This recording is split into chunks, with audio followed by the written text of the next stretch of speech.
Welcome back to the channel, Space Cadets. It's the leader of the Cosmic Armada, Wolf Nara. And today we have the Boruto Chapter 8 review. And if you're new here, consider joining the channel. We are on the road to 10K, and I can't make it there without people like you. So if you did subscribe, let me know down below so I can properly thank you. But anyway, let's get started with this chapter review of Boruto. So make sure you guys do the YouTube thing. You like, comment, and subscribe. Cue the intro. I say right foot, left foot, step up, shoot. Smackers in my hand, the cause just said a salute. My little brother just threw back a 10, bitch just made him poop. I say, bitch, you ain't my boo, don't get no fuss with what you do. This right here, 400 for a line, bitch, this ain't no juice. Yeah, I got the juice, you wanna fuck with shit, me too. All my brothers told them cutters, nigga, who gon' shoot for you? Lost my dog to a wreck, that's why the whip ain't got a rule. Hey, bitch, we out. So now when you take a look at the cover page for the chapter in of itself, you see that Jura is on the cover page for the chapter. And so thinking about, and so when you take that into consideration, you can say that Jura is going to be the main point of this chapter, or Jura is going to do something significant in this chapter, since he's not one of the leading characters of Two Blue Vortex in regards to the protagonist. And so that would be only surface level looking into it. If you look at the background of Jura itself, it's actually black. And so with it being black, it kind of reminded me of the saying that when you stare into the abyss basically stares back at you. Just going to show that you can't make change upon something, or significant change upon something, and then not change you as well, even in the most minute of ways. And so we see that the change with the Shinju itself is them being able to have this individualized ego, while them exploring this individualized ego is allowing them to pretty much change in of itself, or it pretty much allows them to change themselves from that one goal-oriented creature to having aspirations of their own, or goals of their own that they would like to pursue. And so I just love that the color palette is black for the background for Jorah. But when you take a look into the psychology of the colors used for Jorah himself, you can see that psychologically he's using blue and black for the color palette. And so in psychology itself, the blue will represent the calmness of Jorah. We know Jorah doesn't really say more than what is necessary. He has control over all of the Shinju themselves in regards to being the leader of that group, but also the car grime that separated their will from code in of itself. And so when you see that he also wears black in psychology, black represents strength and control. And so when you see that he has both this calmness to him, and also this representation of strength and control to his character, I love that is being represented by the color palette in of itself. But anyway, let me know what you guys think of the cover page. What did it make you think? Did you just think it was just like raw, or did you think a little bit deeper into the choices used by Kishimoto? But anyway, let's continue on with the first page of this month's chapter of Boruto. Now, we get the first panel basically saying that I'm your son. It's that simple. Boruto explaining to Mitsuki that he's his son, and that he feels that Kawaki isn't his son anymore. And we see that this perspective being shown from us is from Ida's perspective, using her Sharingan to look into the events of the current time. And so with that, she then goes to say that Boruto, don't say something like that, is pretty much super cool, kind of indicating that she's beginning to fall for Boruto, or beginning to gain at least a little bit more interest in Boruto than from what she had at the end of part 1, with her basically saying she's not going to help Kawaki find him, and that she also questioned his age due to his maturity in regards to taking this situation in its entirety. And so now we see Kawaki tells Ida to find Boruto, and Ida tells her that she needs a minute, kind of showing that she was distracted by what Boruto was saying, even to the point where the person that she loved kind of took a back seat for a second there. And so when you look at that aspect, she tells Kawaki what Mitsuki is, in which Mitsuki used that location to know where Boruto is and asked Delta to come along with him. And so Delta tells Ida that well, Ida tells Delta to protect Kawaki, in which Delta tells Ida that she will protect him, but she's also going to give him a talking to. In which Ida, well, Delta version of a talking to is just basically telling Kawaki that the moment that she's done with him, that she's going to pretty much unalive Kawaki. In which Kawaki exclaims that he's going to disappear all on his own. And I wonder what he means by he's going to disappear. I wonder what he means by he's going to disappear, because we know he has access to a dimension that he can go to by himself, which is the Daibogen, that Dagoken. Hey, let me know the Japanese term for it, hey man. But that's what Naruto and Hinata is. So he can go there. I guess he has access to that dimension. Maybe one of Ishiki various dimensions, since their dojutsu is technically the same dojutsu or connected, even though it's a carbon copy of that dojutsu. Now, the conversation with Boruto and Shikamaru continues, in which Boruto pretty much tells Shikamaru the conditions of the divine tree, in which Shikamaru basically says if they're consuming these individuals, then the world is pretty much already over, in which Boruto tells him that no, it's more of that they have to consume either me or Kawaki for the divine tree to be cultivated, in which we also see this cloud grime traveling through the forest as well. We don't get any dialogue from the cloud grime or anything like that. It's just more of them just traveling from one location to, and so Boruto basically says that he doesn't know exactly why they're trying to turn all of these individual people, these shinobi, these citizens, into these pseudo divine trees. If it's not only to utilize their chakra. So now it got me wondering exactly what are the conditions that the Shinju feel they must complete in order to transmogrify into these ego Shinjus. And so we get the sensory ninjas trying to get in contact with Shikamaru, in which Shikamaru tells them to hold on a second, and asks about the stability of the line with Ino. Would anybody else be able to try to transmit this conversation between him and Boruto? In which Ino exclaimed that no one would be able to hear exactly what's going on in regards to this conversation. Only you will be able to have a direct two-way link with separate lines. It's initially saying, like, if you're on a cell phone, then that you will be switching calls over, not necessarily merging the two calls so they can't hear one another. And I just love to see that, it's still being utilized, even if it's just in like covert situations out here. Even if it's just like covert situations. To see how far she came from the person we was introduced early in part 1 of Naruto, to where she was in the tuning exam, to where she was in the war, to where she now has surpassed her father ability with the mind transfer jutsu.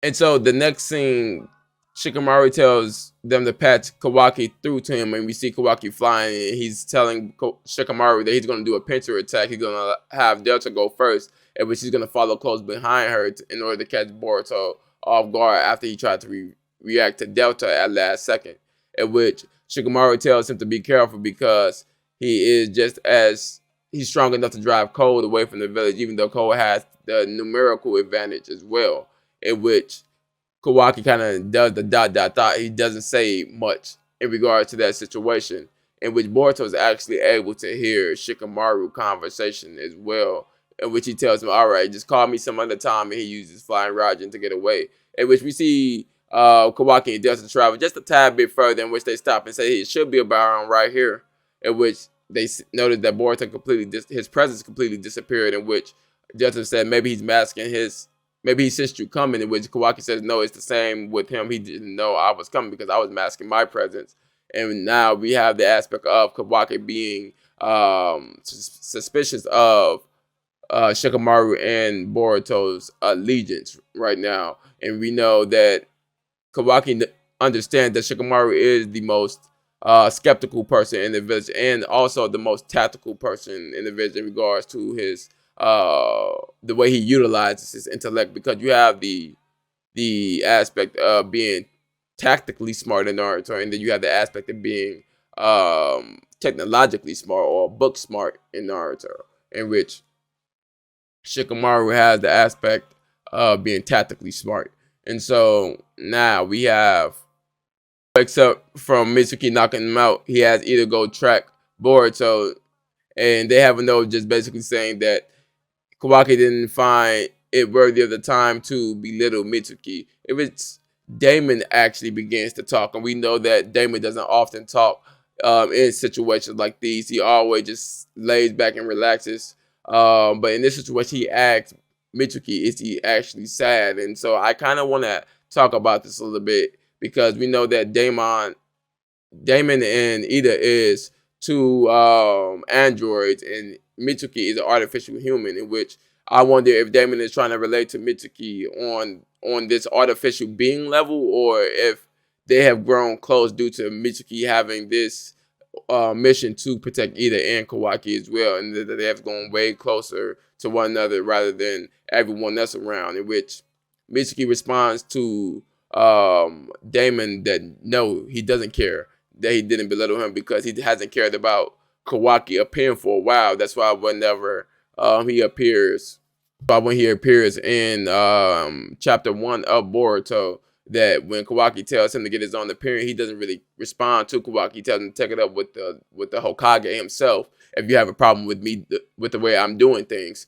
and so after that, Mitsuki then thanks Ida for showing him what the feeling of love exactly is, and how to identify that feeling. Because with him being a artificial human, he doesn't necessarily feel that his recollection of love or his feeling towards love would be the same as a human. It was Ida tells him that this love is fulfilling him. Her ability is basically giving him a sense of false love. However, Mitsuki basically said this is the closest thing to love that he pretty much has experienced. And I do want to dive into the false love thing, because with her ability, just basically saying she's basically giving hints to Mitsuki without also endangering Kawaki as well, that he is experiencing false love, like the love that he's feeling towards her in this case is fake, which he understands that it is fake and it's a product of her ability. However, he used that to determine how he felt about his son. And when he gets the information in part 1 that Boruto tried to unlock Kawaki, he now understands why he got so angry in that case. And so then Mitsuki pretty much learns a very important lesson. He states that he tried to gain this acceptance through his son, that who he was never really mattered to him. And so he disregarded everything, and including himself, just to fulfill the happiness of that son, so that way he could get a resemblance of what it means to be human. And so with Mitsuki, Mitsuki basically says that he needs to find that same love that he had for his son within himself, so at least that way he can never be led astray in regards to his conviction. It's one of the things that we did learn in Naruto as well, in regards to one of the lessons Shikamaru had to learn with what comes from being a leader. Some things you have to take on that responsibility of sometimes you have to take on that responsibility yourself if you want to make sure things get done right.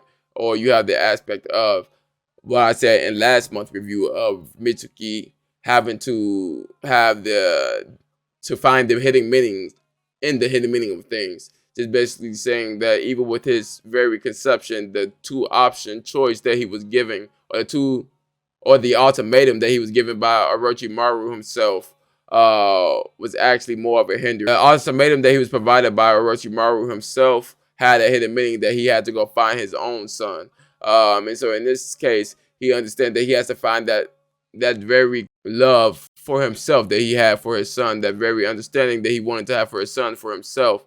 He's basically taking accountability for not only his actions, but the way he views the world from this point on. Just based off the conversation that he had with Boruto, where it started off really emotional, and then it ended more logically, in which Mitsuki was able to understand that information, and Boruto was able to translate that information to Mitsuki because he is Mitsuki's true son. And I love how the chapter starts off with that, and Mitsuki gets this Mitsuki gets this drive to be better later on in the chapter in of itself, in which Mitsuki then goes to say maybe he's being presumptuous that him and Ida is the same, in which Ida then finally makes eye contact with Mitsuki and says, "Do you think that I'm just a girl who is in love with the idea of being in love?" And there are a ton of people in the actual real world who is just in love with the idea of being in love and doesn't know exactly what type of work that takes to not only cultivate that love, but to also spread that love outward. You feel me? And so I just love to see this one of those things being introduced in a chapter like this. And so now Ida then says maybe, and recently with this conversation with Ida and Mitsuki, she only makes eye contact with Mitsuki when the situation is something that could also pertain to her. And I love that the artist took the time to actually show that as well when she comes to this realization and say maybe. So now it transfers to the next scene in which we got Jura and Hidari, in which Jura kind of leans back into this cube, and we see the claw grime that I mentioned earlier on in the review and that they showed earlier on in the chapter as well. He's still traveling to the leaf, in which Hidari, in which Jura basically tells Hidari to come on, that they pretty much arrived to the location. And he tells the cold grime to continue to run left. And if he continues to run left, then Jura initially has a way to escape the Leaf Village if things do get too dicey for the Shinju, or if they do accomplish their goal, not necessarily of getting Naruto, but more of getting more to their army in regards to the ego Shinju. Now, when they appear at the gate, we don't know exactly. We get confirmed that we don't know who Jura Shinju is based off of, because the ninja. So when they appear in front of the Leaf Village after he tells the Shinju to continue to run left, so that way they can have some sort of an escape plan, we get the aspect of the Leaf security system being able to identify Sasuke chakra, even though it's Hidari, but it was unable to identify Jura chakra, just showing that the Jonin who saved Sarada may not be actually Jura himself, because every ninja and citizen chakra is registered in that registry, so that way they can identify who comes in and out of the leaf in of itself. And so I wonder who Jura is based off of. So if you watch my Shinju video explain, you know who I think Jura could be. I also mentioned it could be that guy, but hey man, maybe it's another Otsutsuki who came back with Shibai, because we know the Otsutsuki have to work in pairs. So if you guys would like to have a deeper dive into that topic, just make sure you go watch that video. So if you guys would like to know more about my thoughts on the Shinju, make sure you guys go watch the Shinju video. Make sure you go. If you guys would like to have my thoughts, if you guys would like to have more of my thoughts on the Shinju, make sure you guys go watch the Shinju Explain video, where I go more in depth with my thoughts and why I think it's the way I think it is. But anyway, let's continue on. So these ninjas who's unsubscribed to the Wolf Nara pulls up on Jura, and he completely one-shots them because they unsubscribed. So make sure y'all do the thingy. Make sure y'all subscribe. And Jura and Hidari begins to walk down the street, in which he encounters a bookstore. Hidari then asks Jura, "Is Naruto here?" In which Jura begins to find that actually amusing, that he thought he could say something like that with a straight face. And when you take into account that he's starting to gain these emotions, like